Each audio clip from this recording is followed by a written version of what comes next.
Bueno, vamos a dar comienzo, primero que todo, a un análisis contextual inmediato de esta declaración que aparece aquí en el capítulo 8. Para ello, vamos a comenzar leyendo desde el principio lo que el libro de Apocalipsis nos dice. Vamos a ir viendo paso a paso cómo se desarrolla todo esto. Un aspecto que hay que tomar en consideración es este. Juan no recibe, como en el caso de otros siervos de Dios del pasado, esta revelación en forma escrita o dictada, sino que lo que él ve es imágenes en el cielo de acontecimientos que se desarrollan. Por tanto, él oye voces, él ve visiones, como vamos a estar viendo en los capítulos 4 y 5 del libro de Apocalipsis, y estas visiones y voces suceden tal como sucede en una película, sin mucho previo aviso. Aquí notemos cómo comienza el versículo 1. La revelación de Jesucristo que Dios le dio. Noten ustedes qué interesante. ¿Quién le da la revelación a Jesucristo? Bueno, pues dice que se la dio Dios, para mostrar a sus siervos las cosas que deben suceder pronto, y que dio a conocer enviándola por medio de su ángel a su siervo Juan, quien ha dado testimonio de la palabra de Dios y del testimonio de Jesucristo de todo lo que ha visto. O sea, aquí tenemos el punto de que Juan ve son visiones, el libro de Revelación son visiones, y por eso él habla de las cosas que ha visto. Es como si tuviéramos una pantalla gigantesca en los cielos, Juan tuviera esa pantalla y él viera estas visiones. De hecho, participa en las visiones activamente, según se puede ir viendo a la medida que uno lee el libro de Apocalipsis. Pero el punto aquí central es, ¿por qué si el Señor Jesucristo es el Dios Todopoderoso, Dios tendría necesidad de darle a él una revelación? Vayamos al Nuevo Testamento en griego. Observen ustedes acá lo que nos dice en griego. Aquí, el capítulo 1, versículo 1. Dice aquí, Apocalipsis y Jesucristo, o sea, revelación del Señor Jesucristo. Esto ha sido interpretado de diversas maneras, como que el Señor Jesucristo ofrece esta revelación, como que la revelación tiene que ver con relación al Señor Jesucristo. Así que fíjense, la cual, aquí el pronombre relativo gen, la cual, edoken, o sea, dio, auto-joseos, le dio a él, Dios. ¿A quién le da esta revelación? Dios, al Señor Jesucristo. La pregunta simple es, ¿puede usted explicar cómo es posible que si el Señor Jesucristo es el Dios Todopoderoso, según aparece en el versículo 8 y usted lo interpreta, se diga que Dios tiene que darle una revelación a él? ¿Acaso como parte de Dios, como una de las personas divinas de la Santísima Trinidad, no tendría Jesús el mismo conocimiento, siendo que ya es un ser que ha sido resucitado por el Padre y ha sido exaltado a lo sumo, según el libro de Filipenses capítulo 2? Esto nos muestra en primer lugar que el Señor Jesucristo, incluso en los cielos, está limitado en su conocimiento. Y la prueba está en el hecho de que aquí tenemos, como se puede ver, un pronombre personal en donde se está diciendo que a él, y el dativo en griego aquí es utilizado para enfatizar quién es quien recibe esa revelación. ¿De quién se está hablando aquí cuando se utiliza este pronombre? A él, del Señor Jesucristo. Es decir, el Señor Jesucristo recibe de parte de Dios esta revelación. Punto. Esto hace que, evidentemente, el punto de vista de que el Señor Jesucristo sea todopoderoso se nos venga abajo completamente, nada más que en el primer versículo. Pero ahora, yo quiero mostrarles a ustedes un elemento muy interesante. Porque a continuación, se nos dice claramente quién es el que es, y qué era, y qué ha de venir. Y antes de pasar a considerar los versículos que vienen a continuación, es importante que pensemos en este detalle. Si nosotros, por ejemplo, decimos saludos de parte de Juan y Pedro y Pablo, estas conjunciones y esa conjunción copulativa y me hace una separación. Me está diciendo que Pablo no es Juan, me está diciendo que Pedro no es Juan, y me está diciendo que Juan no es ni Pedro ni Pablo. Es decir, en otras palabras, son tres entidades totalmente diferentes. El hecho de que se ponga una conjunción y me está diciendo que se está añadiendo a alguien más al saludo. ¿Por qué esto es relevante? Recordemos nuevamente la expresión que se utiliza en el versículo 8. Yo soy el alfa y la omega, dice el Señor Dios, el que es y que era y que ha de venir, el Todopoderoso. Esta expresión, el que es y que era y que ha de venir, es importante. ¿Por qué es importante? Porque justamente esa expresión se utiliza en el contexto inmediato y no precisamente acerca del Señor Jesucristo. Veamos eso, para que podamos verlo. Sigue el versículo 3. Bienaventurado el que lee y los que oyen las palabras de esta profecía y guardan las cosas escritas en ella, porque el tiempo está cerca. Juan, a las 7 iglesias que están en Asia. Así que aquí se comienza en primer lugar a decir, ¿quién es el remitente? Es el apóstol Juan. ¿A quién se la manda? A las 7 iglesias que se encuentran en el Asia Menor y a la cual se dirigen los 3 primeros capítulos. Gracia, es decir, Hares, es decir, bondad inmerecida, a vosotros. Ahora, él pasa a decir algo interesante. Y paz, gracia y paz. Recordemos que esta es una forma de saludo. Irene es una forma de saludo en griego y en hebreo especialmente, shalom. Y ahora él nos va a hablar de que esa gracia y paz viene siendo dada de parte de tres entidades diferentes. ¿Cuáles son esas entidades? Gracia y paz de parte del que es y que era y que ha de venir. Observen ese punto. Del que es y que era y que ha de venir. ¿No es eso precisamente lo que dice el versículo 8? Al hablar del alfa y el omega, el Señor Dios Todopoderoso dice el que es y que era y que ha de venir. Así que aquí se está hablando en el versículo 4 de la misma persona que está en el versículo 8. Pero que según ellos interpretan es el Señor Jesucristo. ¿Será eso posible? ¿Qué ustedes creen si seguimos leyendo? Noten ustedes ahora cómo sigue diciendo. Y este es un punto central. Hay una conjunción copulativa y kai en griego que me está separando este que es y que era y que ha de venir. Y ahora dice, y de parte de los 7 espíritus que están delante de su trono. Notemos esto. En primer lugar, que es y que era y que ha de venir, no es los 7 espíritus. Y estos 7 espíritus están delante de su trono. Un aspecto importante a considerar cuando veamos los capítulos 4 y 5 del libro Apocalipsis para amplificar nuestro entendimiento de quién es este que es y que era y que ha de venir. El Todopoderoso. Interesante. Así que ya vemos que aquí hay dos entidades. El que es y que era de venir y los 7 espíritus que están delante del trono de ese que es y que era y que ha de venir. Así que recuérdese varios aspectos importantes que tenemos que tomar en consideración.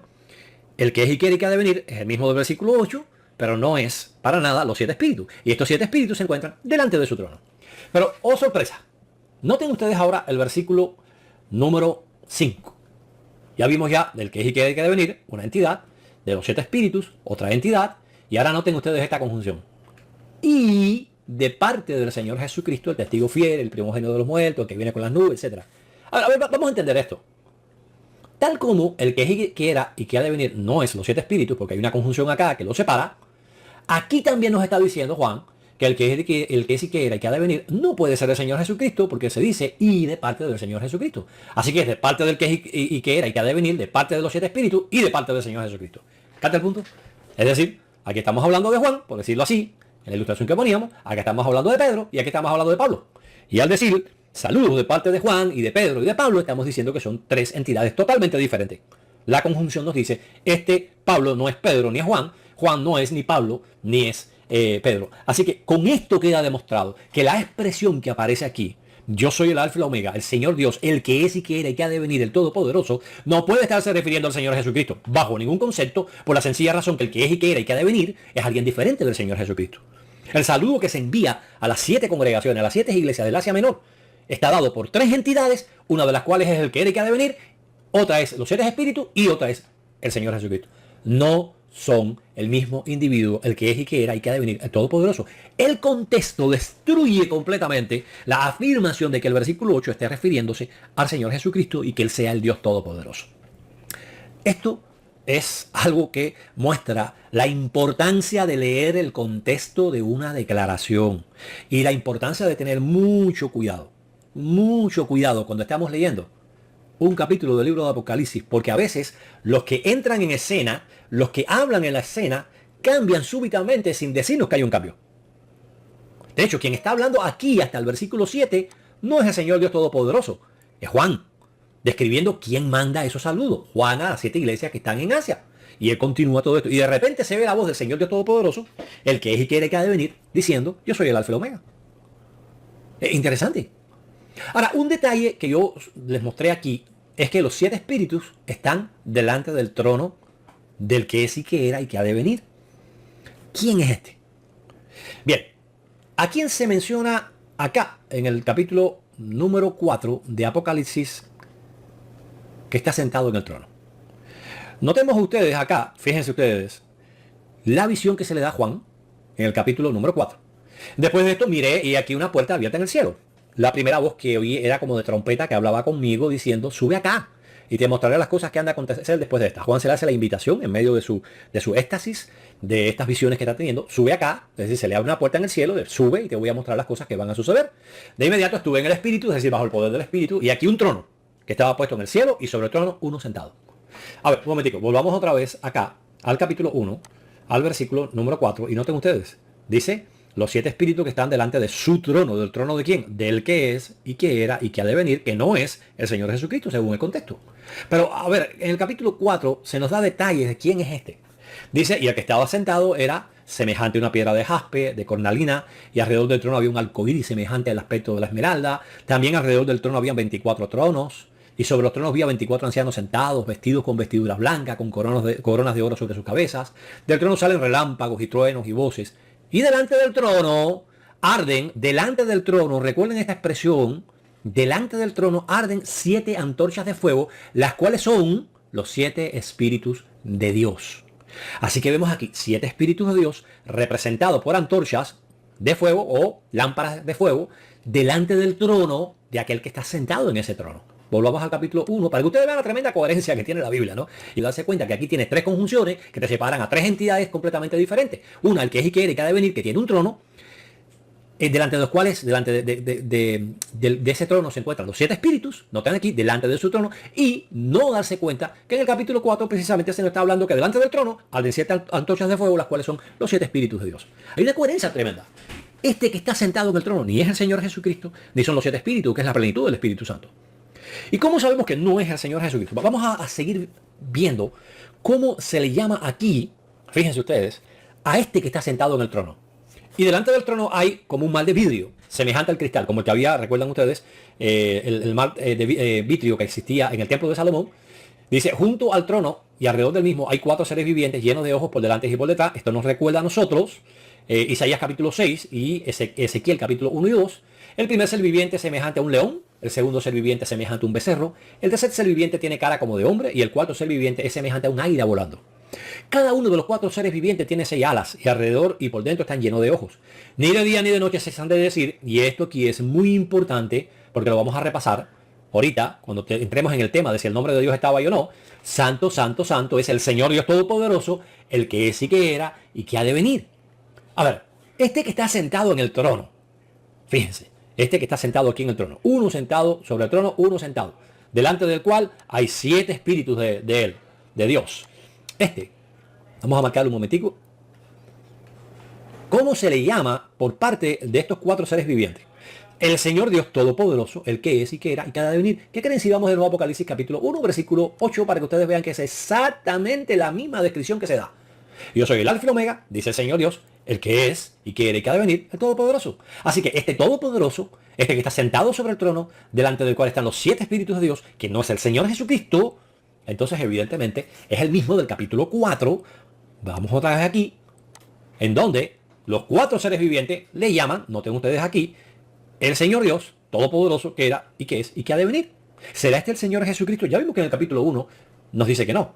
Pero ¿qué tal si vemos prueba contundente, clara, de que esta expresión no está refiriéndose al Señor Jesucristo?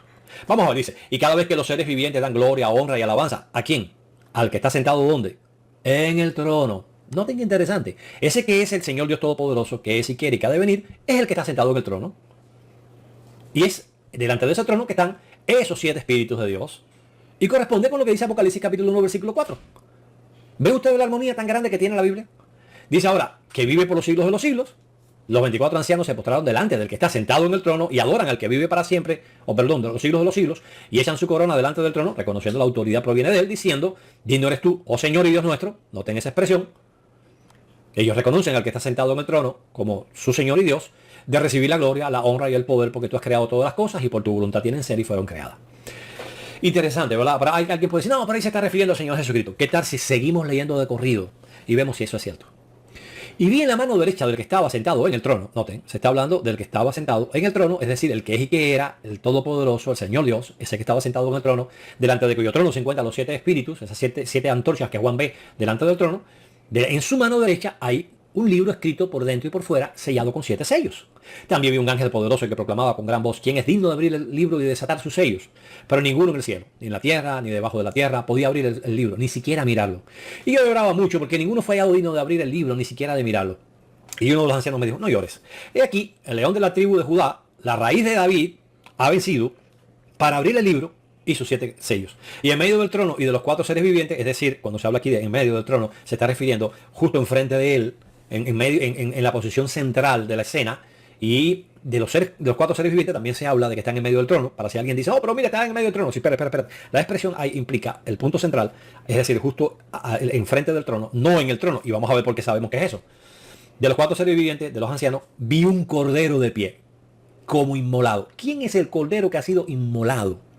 Que ha sido sacrificado por el género humano. Bueno, Juan el Bautista dice, este es el cordero de Dios, refiriéndose al Señor Jesucristo en el libro de Juan, el que da su vida o quita el pecado del mundo. Tiene 7 cuernos, 7 ojos, que son los 7 espíritus de Dios enviados por toda la tierra. Noten ahora que al Espíritu de Dios, es decir, a la plenitud del Espíritu, se le representa con ojos y han sido enviadas por toda la tierra. Él, es decir, el cordero, fue y tomó el libro de la mano derecha del que estaba sentado en el trono. Un momento. Pero no que el Señor Jesucristo es el que está sentado en el trono. No que el Señor Jesucristo es el que es y que era y que ha de venir, el Señor Dios Todopoderoso. ¿Por qué tiene que acercarse entonces al que está sentado en el trono para recibir el rollo? Aquí volvemos a ver claramente que el contexto nos muestra que ese que tiene un trono, frente a cuyo trono se encuentran los 7 espíritus, no es el Señor Jesucristo. Y volvemos a repasar acá el capítulo 1, versículo 4 y 5, donde se nos dice, hasta el 5, donde se nos dice que ese saludo viene del que es y que era y que ha de venir, bueno, el de parte de Juan, del que es y que era y que ha de venir, de parte de los 7 espíritus y de parte de Jesucristo. Por tanto, el que es y que era y que ha de venir, el Señor Dios Todopoderoso, no es el Señor Jesucristo. Es el que está sentado en el trono, y el que está sentado en el trono, dice el capítulo 5, es alguien a quien Jesús se tiene que acercar. Evidentemente se refiere a su Padre.